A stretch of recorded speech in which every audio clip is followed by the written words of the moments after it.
Hello, boys. This is attempt 2 of actually trying to set this up.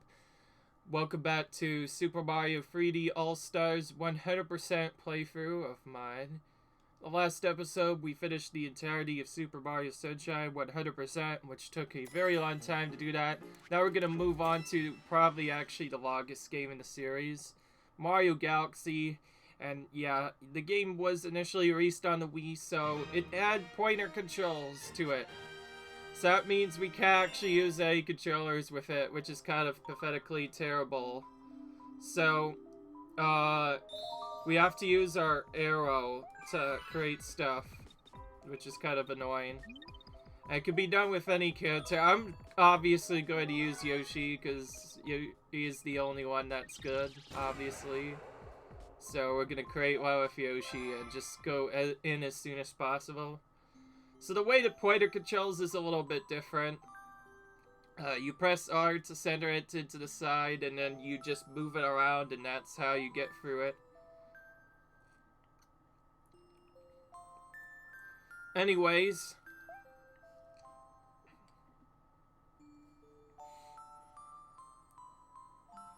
The story here is there were a lot of stars that came down to the point where the great star was coming down. So this starts on the night of the Star Festival. Dear Mario, I'll be waiting for you at the castle on the night of the Star Festival. There's something I'd like to give you. From Peach. Well, we get to do this.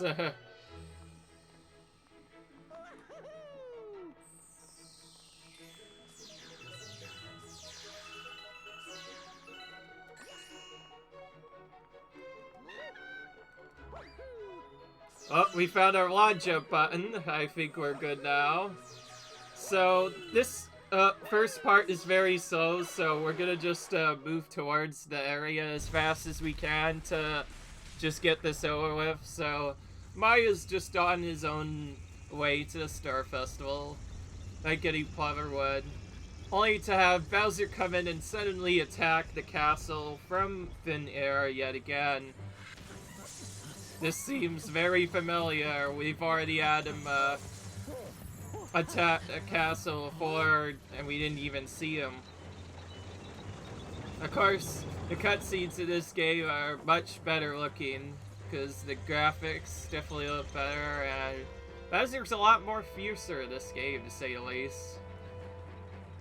If you fought Bowser's final battle in Mario Sunshine sucked, well, this one will pretty much be twice as brutal this time. Bowser in this game is actually rather difficult to beat in his final form. I may end up dying to him, depends, but anyways, here we have Bowser.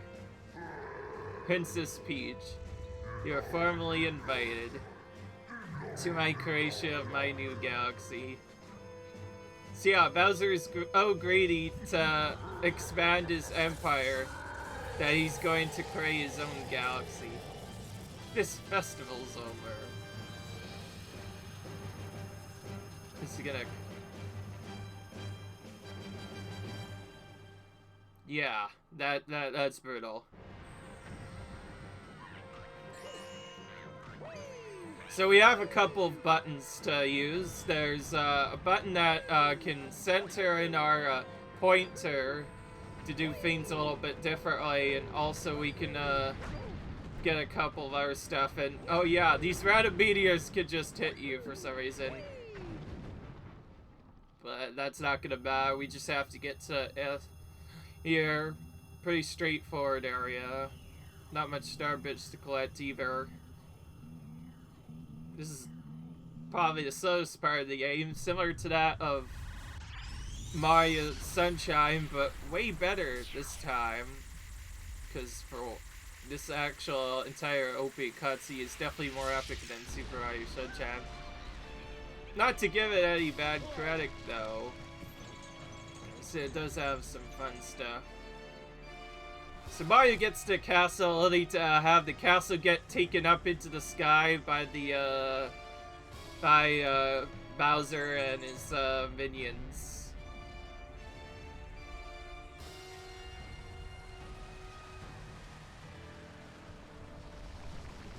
But that mysterious flying machine's still moving for quite a bit. Of course, Mario just barely manages to get on it at the last second, so he's gonna be taken up with them, but that's not gonna last for long. Now we are outside of Earth, or at least Mario's galaxy. The Mushroom Kingdom is no longer in sight.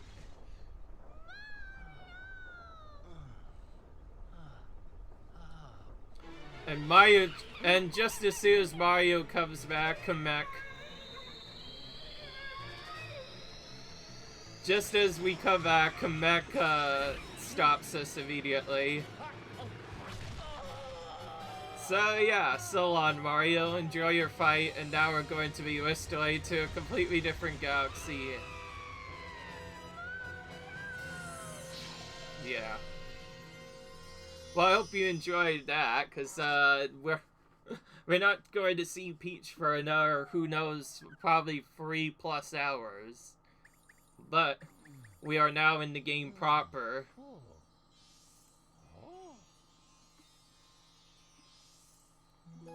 And we have landed on our first planet, finally. We are nowhere near where we're supposed to start. Finally, you're awake. Let's play.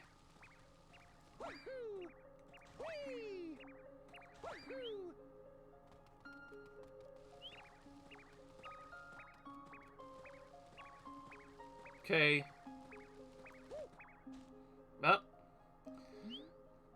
It's play hide and seek, so in order to get anywhere further, we have to catch all of these bunnies in order to learn more info, and each of these bunnies hides in a different spot.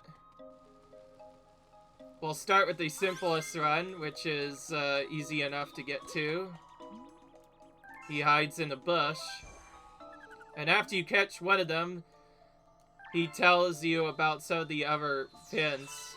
One of them tells you in the original game that I should have hidden in the pipe, while another simply should have hidden in the crater. Obviously, since I've played this game before, I remember exactly where the pipe is. So anyways.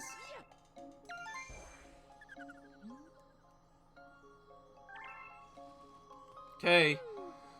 I think it's really cool that after you find one, he tells you exactly where one of the other ones is. Well, there are quite a few other ways you can catch them a little bit better. I prefer to just walk up to these first few, because they're more simpler to get. Later on, we may have to start stunning them to actually catch them, because they can be kind of difficult to catch otherwise, but this one's simple enough.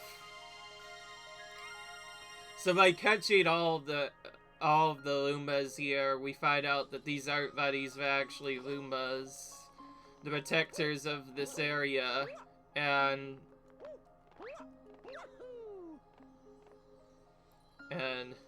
kind of just going up here, we find Rosalina, the game that this character was introduced in, Rosalina. This is the gateway to the starry sky, eh? My name is Rosalina. I watch over and protect the cosmos. To save your special one, you'll need to travel through space. Uma can give you this power. I will entrust you with his care.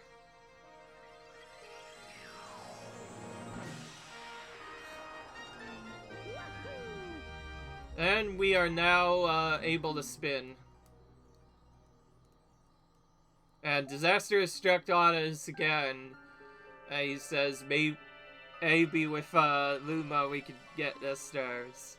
I'm not reading the entire text because you could probably just see this for yourself later. I will be watching X, and I did not even mean to walk into that. Yeah, some of the... This is a launch star. Shake Y or press Y when you're near one to shoot through space.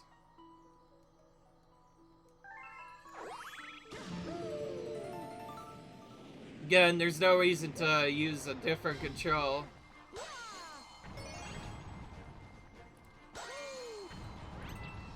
So I guess maybe by using Y and a couple of other stuff, maybe you could do some pointer actions, but other than that, I don't really know if there's anything else.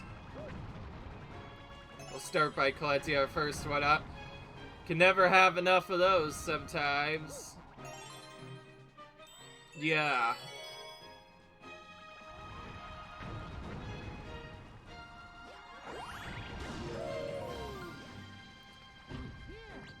This first level doesn't really have anything in it. It's pretty straightforward to get. One of the enemies should have the key, he says.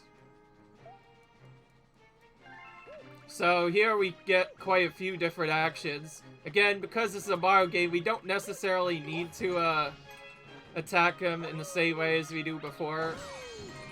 We could actually just jump on them like this, which is more simpler, and that lets us kill them much easier. And yeah, launch jumps are obviously by far the fastest way of moving in this game, but it's pretty hard to get rid of that. So by saving this Luma, we get a Sling Star, which takes us on to the next planet, and now we have to do a similar thing here. This time, we actually have to use a different strategy. We have to use this thing to knock him to his side. Then after we do that, we can kill him by just walking into him like they said.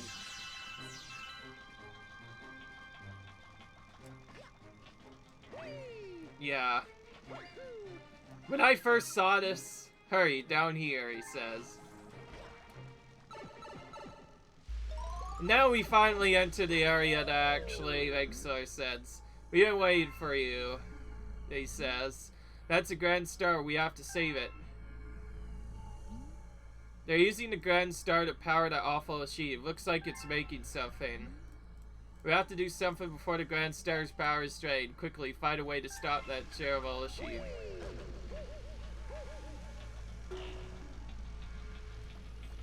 I would probably try to explain the moving tech, but this first part is pretty quick and also it's kind of slow at the same time. So we'll start by just running around in this way. Yeah, I already know how Whoa. Okay, apparently there are two controllers. One that controls via a switch and one that controls via something else. I'm gonna have to get that under control because for some of the tighter stars that'll make the game way harder.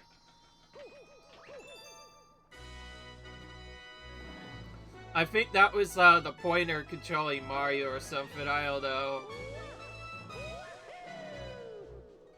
But yeah. Now in this game, there's no bank toad cheat like there is in Super Mario Galaxy 2. We need every star bit we can get at one point. I'm not going to be farming any star bits on screen, nor am I going to be using them for the first half of the game because in order to even get most of this game done, we need to first power up the Starship Observatory or whatever. Little by little until eventually the entire area is powered up. Because before we can even truly 100% this game, we have to do the any percent portion, which means getting 60 stars and beating Bowser. Only after that you can actually get all of the stuff. Well, with that done, the beacon is now lit again. It shines weakly, maybe only as bright as a Class 6 star, but at least the poor Lumas will survive now. Thank you for saving the Grand Star. The star people are my family. They mean so much to me. Welcome to the Kyle Observatory. It's my home and also home to the Lumas. You see, we travel the starry skies. We pass by this area once every 100 years, but we suddenly stopped in front of this planet. Each force latched onto our ship, pulling away star bits and our power stars. It lost power, so it entered a deep hibernation state in which it could not move. Those who took your special one picked up the power stars and discovered the power to cross the universe. And yeah, so Bowser already took all the power stars, 120 of them in this case. Observatory uses star power to project image of the galaxies that are scattered across space. And there's a chance we could use the few remaining stars to look for other power stars. These round domes are called domes. We observe galaxies from domes such as these. Only the one that is working now, powered by the star power you restored. This is this one, the terrace. And he says, please go to the terrace and try and recover the power stars from the galaxies you can see from there. If we do that, we'll be able to restore the Comet Observatory's ability to fly like a starship. Then perhaps we could pursue the thieves who ran off with the power stars. Yeah. Well, of course, we're gonna start with a save. For the first little bit, because I'm a little bit more confident by gameplay, I'm probably not going to be saving until the end of each little bit. This stone acts as an eye of the observatory. From here, we can gaze upon distant galaxies. This view transforms into a pole star. He'll guide you to those faraway galaxies. Simply point at the pole star and press A. If you lose sight of the arrow, you can reset it with R. And yes, this text box is longer because he tells you about hand mode and a couple of other stuff. And these are the galaxies that can be observed from the dome. These represent their distance from the observatory. The bigger the number, the greater the distance. The more power stars you find, the more you'll be able to travel. We'll start by taking a mostly straightforward path and getting all the stars that are available in this galaxy. Yes, it's undeniable. We're detecting power star energy patterns. Warning that the evil energy readings are off the charts. Please be careful. Yes. Oh, yeah. So, with that, we finally actually begin the game proper and enter in this game's major mechanics. It's obviously, as you can see, probably the best of the 3D Mario games. For one, it has, at least in this area, for one, it has much better movement overall. Some of it even being better than that of Super Mario Sunshine. And overall, the game is much easier to get a hold of, so even beginners can do this pretty easily. Whereas Sunshine had quite a few problems with just having way too much difficulty and a couple of other stuff. So with that, I think I may as well show off some of the movements. Mario hasn't changed really much. Mario can still backflip and spin jump like he does in some of the other games.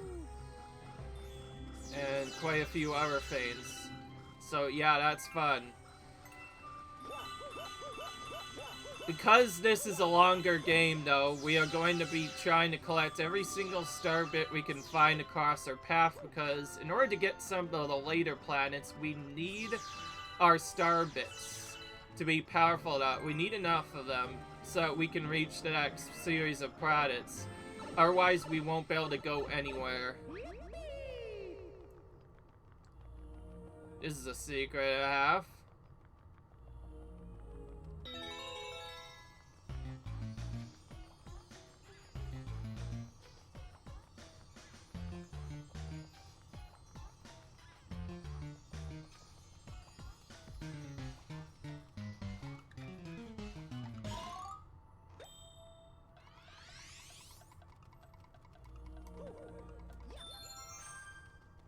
Just our secret for another 1-up. The game does get much harder later on, but now that that's done, let's actually go into the level proper. To get through this first planet properly, we have to move all the way to the top of this area and go up here.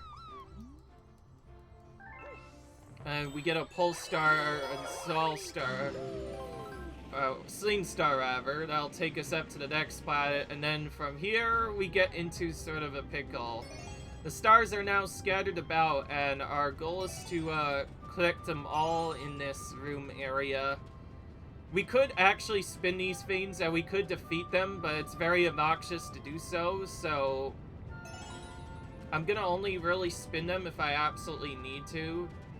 Like, maybe here I might have to. Or actually, no. I'll give it one try or two, and then I'm gonna move on, because these things are very difficult to defeat on your own. If you were playing in two-player mode, you could defeat them more easily, but as you can see there, breaking them open, if you can manage to do it, will give you a lot of star bits in the process, so they can be very useful for grinding star bits in the early game, but I'm not going to really do much because we don't need star bits in this first series of plats, so we're just going to head on to the next one. Since we're in a beginner playthrough, we're going to go ahead and trigger this while we're at it, because I figure may as well. The star bits can be particularly useful sometimes, particularly because in this case they show the way to the next planet. And here we run into our first actually kind of troll planet in the game. So not every planet's going to be super nice and be round. Some of them have individual traps. In this case, there's a warp zone next to that area. That's this game's instant death mechanic. If you run into that, you will instantly die. So we have to go around that and find a different way around here. And here we find sort of an unkillable piranha plant. To actually defeat him, we need to hit him by the side rather than hitting him to the left, which we do with a spin, simply enough. And from there, we can go on to the next planet.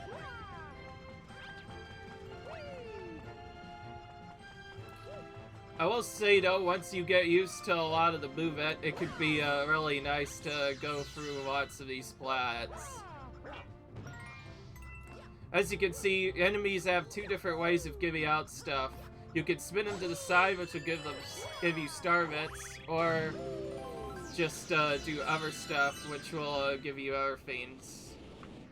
And there we go. By getting 100 star bits, we are able to get an extra life. But now we've run into a boss encounter, which we now have to defeat.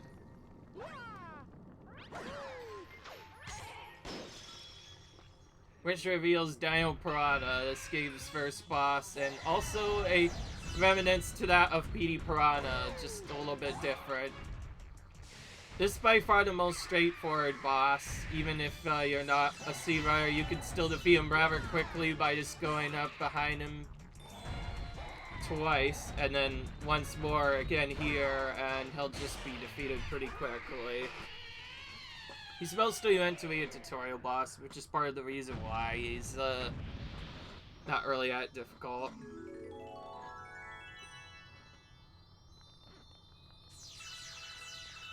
I still need a lot of star bits, so we're gonna go around here and collect some of the other stuff here. Don't think we'll be able to actually, okay. Secret coin there. Okay, nothing else left. This game, as you might have guessed, takes a long time to get started, but once you get into it, the run can go really fast once you know the appropriate movement. We don't really have many galaxies to go to, so for the first little bit, we'll have to go through the game doing other stuff. So those star things we collected, yeah, those are star bits. You've already noticed that we can throw them by pressing, in this case, the ZR button.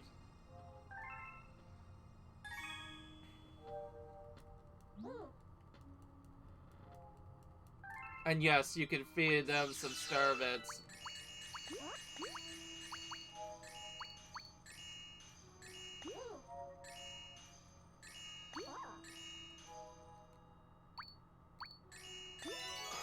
There we go.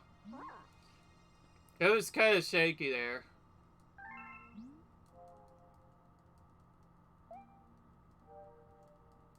Right. Now we need those later to feed the Lumas in order to go through the rest of the game, otherwise we won't be able to do much. So this first part is going to be pretty slow because we don't really have much stuff to do. We have to essentially go through and collect every single star we know about. Right. Now let's actually go into this all proper. This level does spice things up a little bit. If you're playing the beginner game, particularly later, this level can be difficult sometimes because of its stat requirement, but it's even worse later because later in a similar version like this, there will be a mission in here that will make things even more difficult, but I think I'm video ahead of myself right now. But in case you didn't already notice, we need Starbits to enter this planet this time, so unlike the last time, we don't have a real choice on how we're supposed to go through this, so we just have to load up on Starbits as much as we can, and the simplest way of doing that is to make sure you get all these big amounts, including this, and some of the comets that fall from the sky will also give you Starbits as well. I think we need about 100 of those to finish this particular area of the game. And you can see they keep on falling from the sky, so there's a few different ways we can do stuff. But yeah. Probably the most interesting thing that many people like this game for is the fact that the gameplay is similar to that of kind of a gravity sort of based game, so every time you move somewhere, gravity may be flipped on a different way, so you may have to play levels for a different perspective, something that even Mario 64 did not do for a while. It's kind of making this probably one of the best 3D platforms just because of that. Anyway.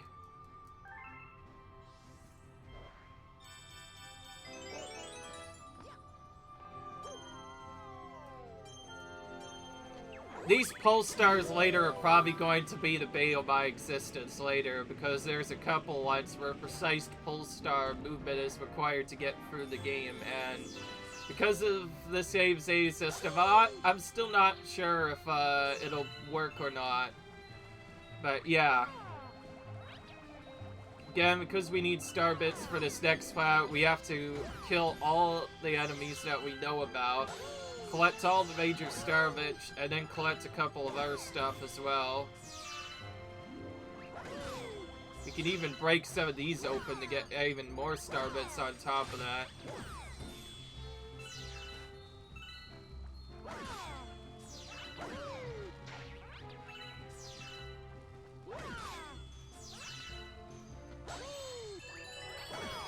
We don't actually need too much though, because there are, like I said, ways, as you might have already noticed from previous time, to get our Starbits. Missing out on purpose so that we could get more Starbits for purposely exploring the planet more, and also just being able to get more stuff in general. Another one up. Okay, I'm not sure if I'll have to kill any of these. Oh, this one's way faster. Somehow, after all of that, I managed to kill that on the first try. Like I said, I am a little bit more practiced in this game. This is one of the few in the series that I have already beaten, and I've played Galaxy 2 to a full extent, which is also a pretty similar game in its design, just having a couple of extra things that this game doesn't have. You know what, we're gonna go right up next to him. I think we already have enough. So, he says, as he's angry, so if we feed him Starbits, we'll be able to, feed him stuff.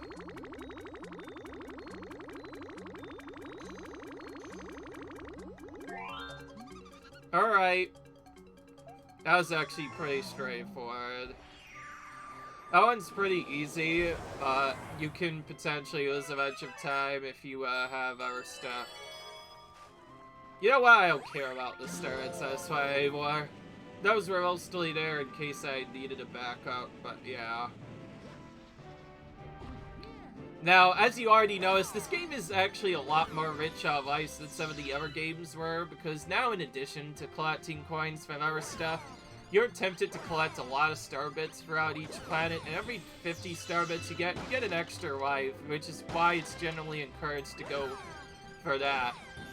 And every single mechanic from the other 3D games is returned as well, such as coins will give you extra points as well, so it's very important. So yeah. We could actually skip these and not even need to go full, but if we want this one up, we need to do that in order to do stuff.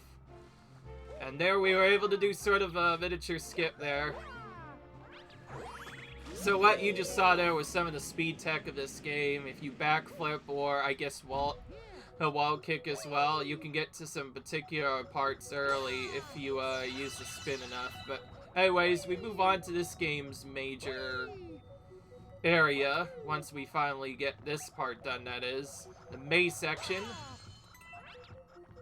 Now, there are quite a few extra lives you can collect here, but I do not recommend collecting them all the time. The simplest, if you're going to collect any, are probably going to be from collecting the star bits. Like, if you don't need to defeat enemies, then why is there a reason why you should take them out? It's safest mostly to just go for the thing normally. I'm going to show you that, because there's a 1-up hidden in a very secret area that will usually kill you if you're trying to do that. Because we don't technically need that for 100%, we are just going to go for this level as normally as we can do it. Oh. Okay, of course that could happen. Wait, I actually do have a skip for this. The game does have pretty epic movement, so if you know what to do, you could just skip having to go around certain spots again.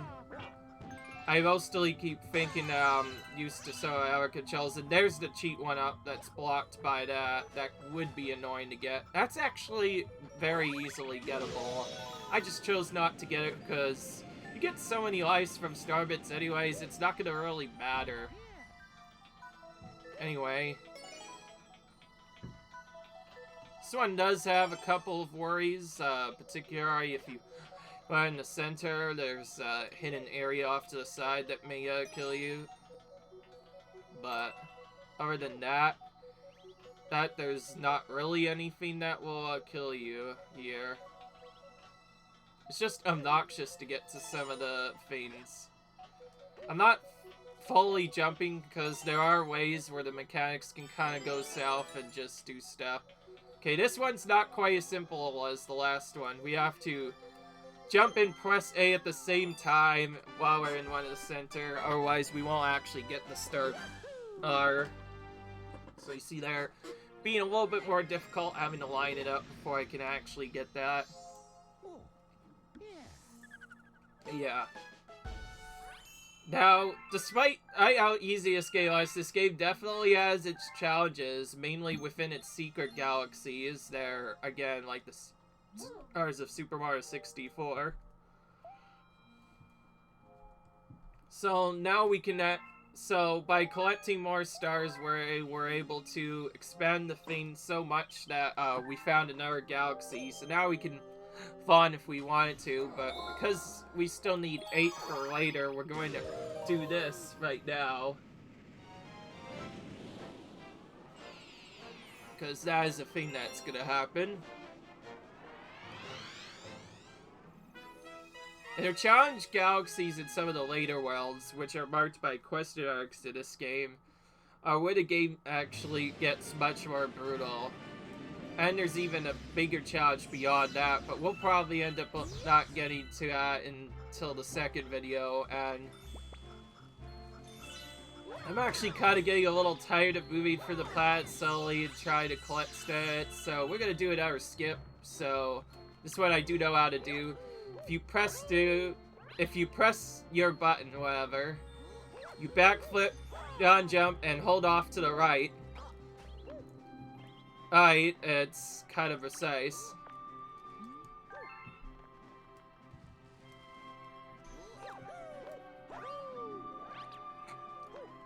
And you can see we reached that star of that planet without even having to go for that pipe at all. Normally you're supposed to go on a pipe on the other side that would then take you to that spot normally. But yeah, we skipped that entire section, so we just made it to the second planet early, which makes things a lot more fun.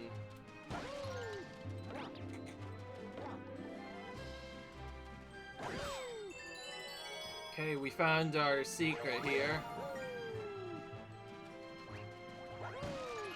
Looks like we're gonna have to do some enemy comboing in here.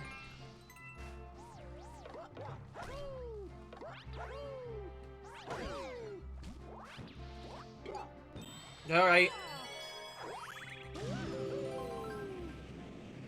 Pretty straightforward so far. Nah, I don't want that one.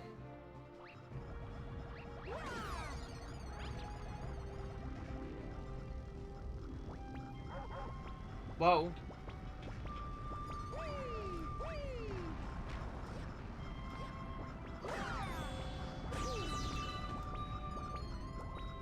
The one thing that makes this game tough is because they decided to limit the health a little bit. In some of the other games, you had 8th life. Now, each enemy, regardless of what you get hit by, does 1 damage to you, but you only have 3 life in this game, which is a thing they did to make it more challenging. So we're frequently forced to pick up more coins, unless we get another thing, which will cause...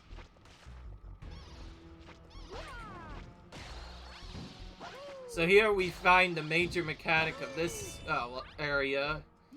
We can spin some of these things to actually do stuff, and I may as well rescue it, because they don't deserve to be like that at all. Hitting this shiny thing, we find a hidden health power-up of 6, which actually turns the aim more into our favor now, because all of a sudden now we can take 6 hits before dying, but it'll drop the maximum back to 3 if we lose enough health. Those are probably the most important safeties that we'll be trying to pick it up before every single level.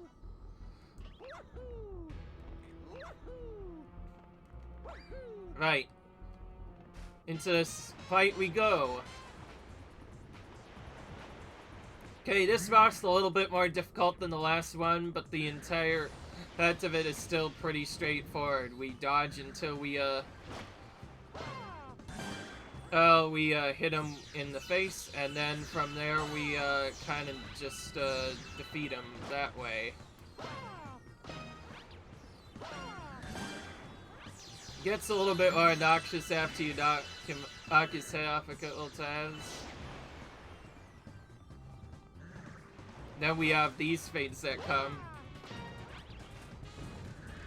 And yes, it is possible of us too. In my case, I had to avoid it on purpose because there was a fireball nearby. But now we have enough time to take it out. Another pretty straightforward fight. But these fights will get harder later. This is just the first part of it. There will still be more things coming up later that we'll have to deal with. And remember, all the lives are picking up. We're probably going to need every single one of those at some point, because the game gets difficult fast, but it's also pretty steady enough where at least we should be able to complete the end of the set part without dying relatively much, but yeah. Okay. It's been a while, so we'll save. We'll save once more at the end of each area.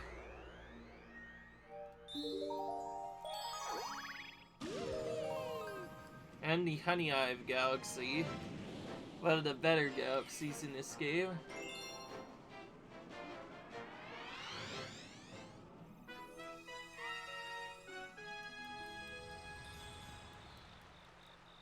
Right. So now we get to actually get introduced to the power-up system of this game, which is pretty good in general and has lots of secrets, and wow. Already a hidden one up. Goodness. I'm not gonna lie, that's not sneaky enough for me. Right. So we are in the Honey Ayukia, which has a bunch of bees as its rulers, which is kind of interesting.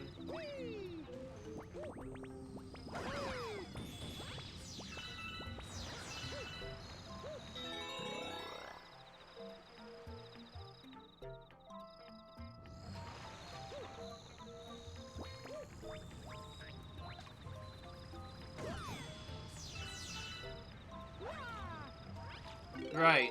So by collecting some of the items, we get specific power-ups. This is probably everyone's personal favorite, the first one as well, the Bee Mario power-up, where you get to fly up for a little bit, which allows you to essentially gain sort of a flutter similar to that of Yoshi's, but also pretty much just as limited as Yoshi's. You basically can fly until your Rhea runs out, and then you have to land after a little bit. You also gain the ability to access some of the platforms later, but other than that, there's nothing much else that can be done.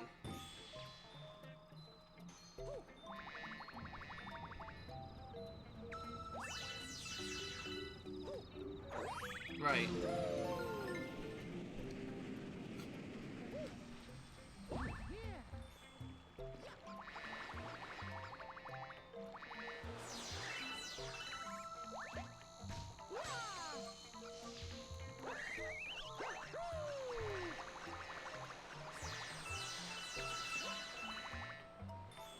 So here you see probably the most important weakness to the bee, water, obviously. If you go in any water, you'll lose your power-up and you'll have to get it again, so yeah.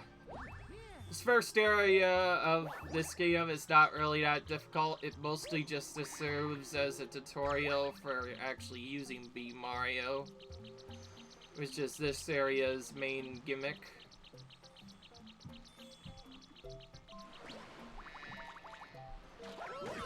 That was really good timing on my part there. Right, now we actually enter the main problem of this area. We are in the most vexing predicament and requires this. The most furious itching plagues our entire being. It must be stopped. Let's find the source at once. So yeah, and there you get to see what actually happens.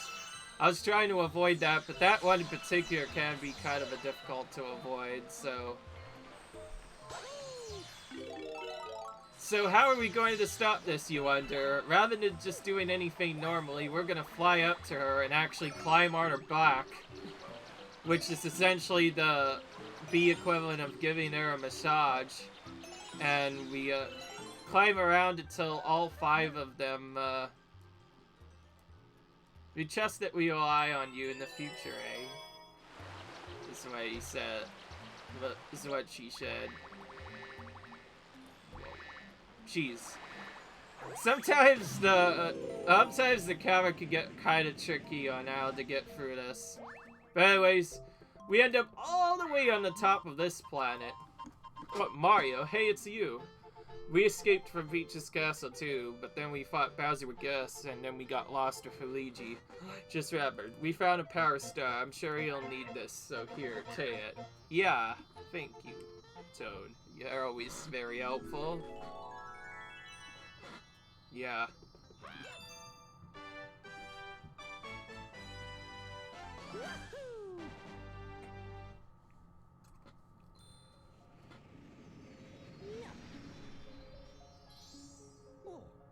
And we get brought back to the observatory after collecting 5 stars. Every so often we'll be brought back to the observatory after a star.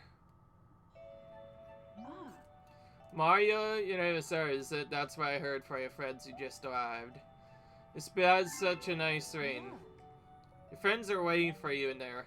I think they want to tell you something. As silly as it seems to actually skip the thing, I want to at least see what they were saying, so because this is a semi-blind playthrough or whatever, we are going to actually go over here. I believe this is the one who wants to talk to us. Who is it gonna build us a ship? When it's done, let's look for Princess Peach and Power Stars. So we made it too. We'll help you get the Power Stars and save Princess Peach. Okay, simple enough, I guess. Thought there was actually going to be way more than that. What I don't like about this is having to re-enter this after every so often to get back. But then again, she tries her best to tell us what we should be doing, so yeah. I'm not going to be doing all the stars in this particular area right now. Most of it is going to probably just be based off of the warps we get, because we'll be warped to the Comet Observatory quite a bit during the early stars, so we want to try and use that in a way where we can get the areas done pretty quickly. Right, now we head back to the side again, only to find out things are a little bit different this time. For one, there's a random vine in the middle of nowhere, which you're probably wondering why that's even there. And that's because this area has been messed up a little bit.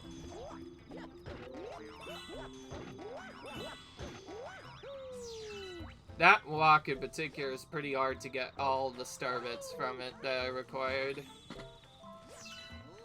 I'm not gonna lie. It definitely takes a while to... So far I'm liking this game better because, like I said, they've nerfed the difficulty quite a bit but balanced it out by still having 3 enemies on screen.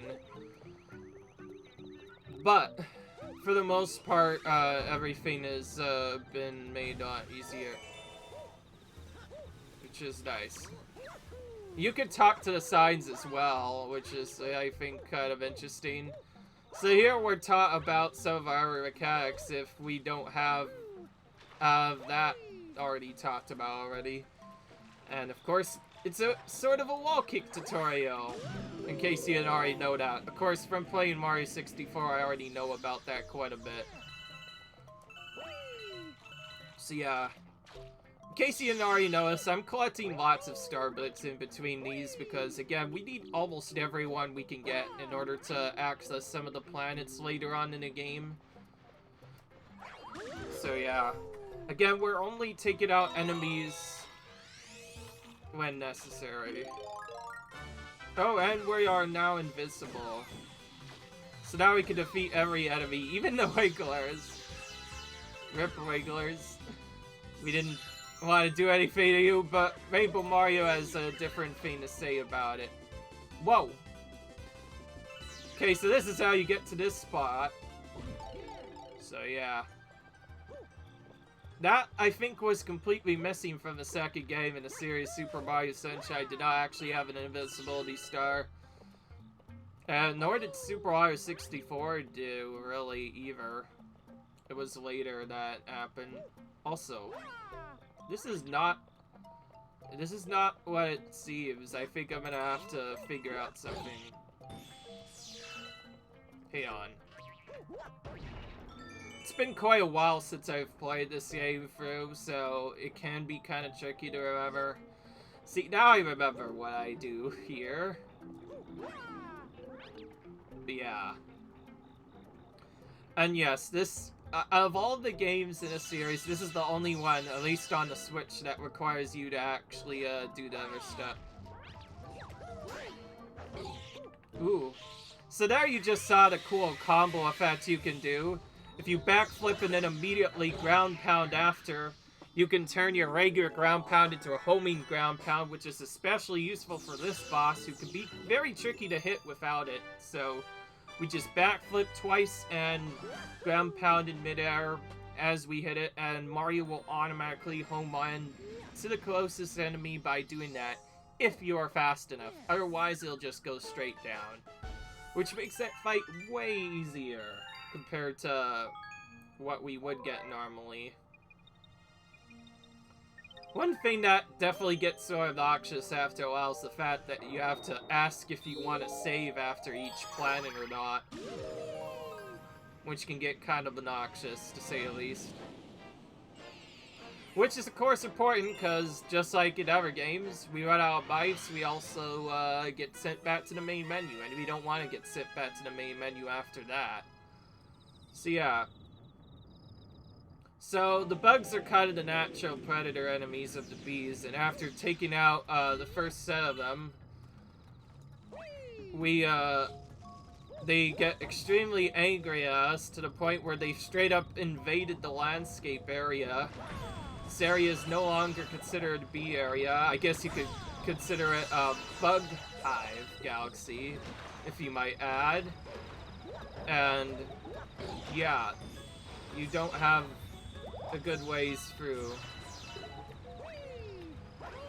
So here we can discover a little bit of tech we can do, where we don't necessarily need to go the same way.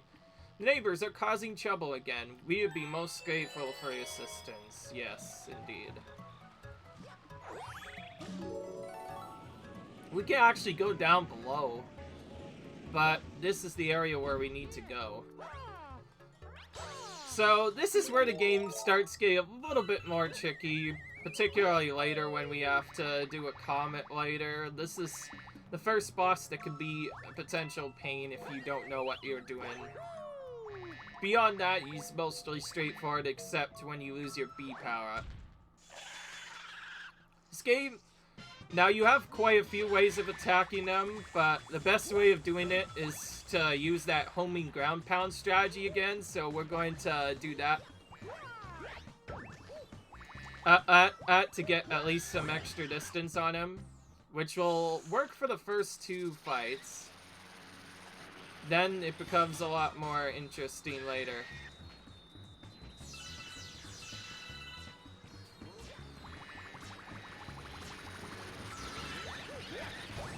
Thankfully we could stop him in his tracks if we ran right on top of him.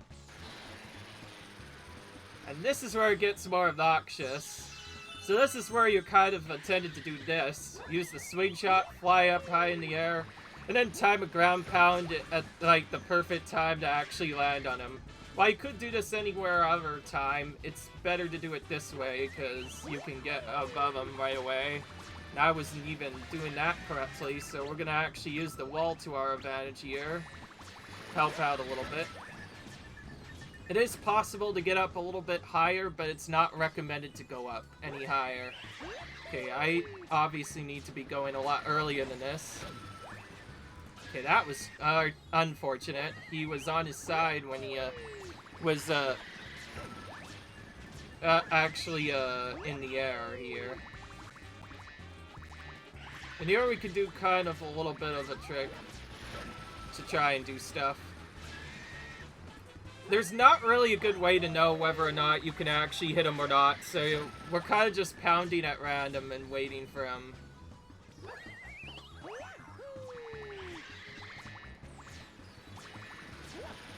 Is this not just brutal, man? He just doesn't even want to give us a chance to him.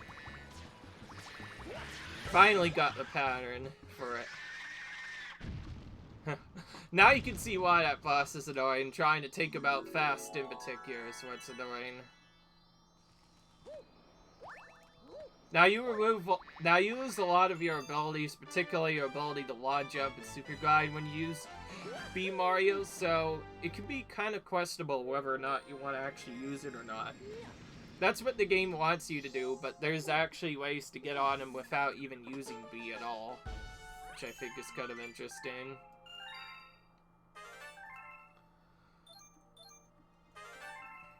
Right, we a Hungry Ruma now and a regular star to do as well. But first we're gonna do in numerical order this one on the left and see which one appears. The Loop-de-Loop Galaxy, one of the fan favorites because it is essentially the race of this galaxy. So they wanted to bring Koopa back in some way, but they weren't able to do it in full so instead of doing Koopa racing, we have surfing mini-games. The first one is rather straightforward and is mostly just a tutorial. It uses motion controls, by the way, so it's a lot more difficult than it actually seems. So anyways, let's get started here. We have to go into the tutorial here. Yes. Right.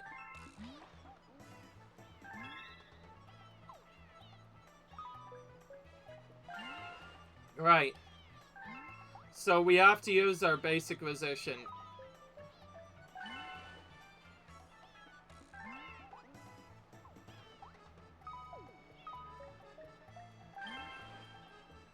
Right.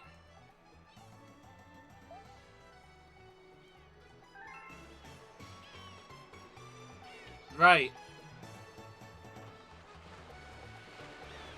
Anyways. So, here we got kind of a sort of a poster sign of a game of some sorts. But yeah, anyways. Here we go. Whew. Right. So this is essentially this game's Koopa race. Pretty straightforward, but does have a couple of differences, mainly in the way of the game is a little bit more trickier and a couple of other stuff. Now, we don't really care about any obstacles on the game. There's no secrets. There's no really good ways to collect star bits, and there's not really a good way to farm here either. If you were playing on the original Wii version, you could use the pointer controls with a couple of other stuff to actually collect the star bits and do stuff at the same time, but as far as I know in the Switch game, the simplest way of doing that is to have a second player collect the star bits for you, and you know me, I don't have a second player. This area will get much more difficult later on, particularly when there's more obnoxious turns and you have a lot harder time controlling stuff. Beyond that, it's pretty straightforward to optimize. No sub 1, but I don't really care. All you need is 130, and we get a star from that. It's the simpler of the two secret worlds to do, obviously, so it's not really going to be that difficult. Right. We're done with that. That was pretty straightforward. Once you start trying to play this game fast, it can get really difficult trying to optimize some of these. Like, this is a difficult game to optimize for, but a mostly easy game to actually finish. That's why I say this is probably the best one for casual players. Right.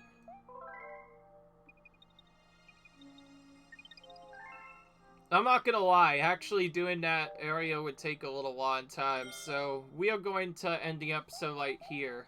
Leave a like if you enjoyed, rate, subscribe, and I'll see you guys in the next video where we continue our playthrough of Super Mario Galaxy in Super Mario 3D All-Stars. Until then, see you guys in the next video. Bye.